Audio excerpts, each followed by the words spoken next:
at peace on my own. Fast forward, and I moved out of the apartment without saying anything to Avery and into a tiny one bedroom as soon as I possibly could, which unfortunately was before my lease ended.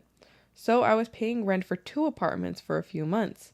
This was obviously not ideal, and I was in no financial place to be doing this, so I called the office at my original apartment place and asked if I could please break my lease early due to issues with my roommates allowing her boyfriend, who was not on the lease, to live there without my permission.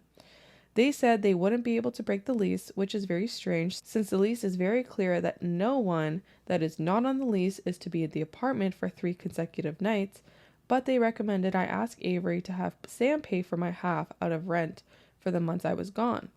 I knew this would be a hard no, but it was my last shot at not having to pay for 2 rents every month.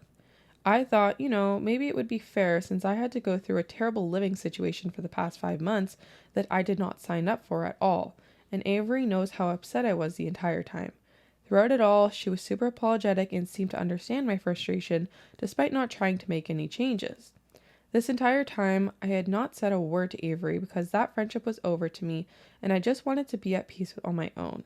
So I decided to call her for the first time and simply see if Sam could take over my half of the lease. I didn't even ask for anything more than the 2 months I had left, which to me was more than fair.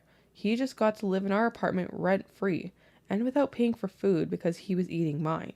Avery yelled at me and told me no, Sam would not be doing that because it's not their fault I decided to get a whole other apartment while in the apartment's lease still.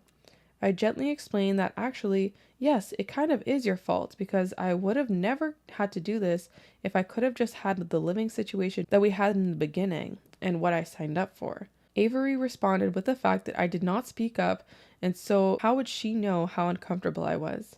When I would bring up all the times I did speak up and she apologized, she would say, quote, "Exactly, I apologize and I would buy your groceries again or clean up the mess, and that was it. How was I supposed to know?" So that essentially was the end of that, and we never spoke again. Sam never paid a dime towards rent, and I still had to pay for my half. I lost my best friend, a lot of fucking money, and what felt like a big part of my college experience. So what do you guys think? Am I the asshole for ghosting Avery and leaving the apartment and asking her to have Sam pay my half for the last 2 months of my lease? Maybe I should have been more vocal about how I was feeling, although I felt like I was, while also trying to be sympathetic towards her and Sam. Fuck, man, that sucks. That's a shit experience. But no, not the asshole. And honestly, I don't know. I wouldn't give a fuck. I'm not paying the rent. I'm moving out. I don't care if it fucks my credit for a couple years. Fuck you. Yeah. Want more stories like this? Check out our podcast. Search Thread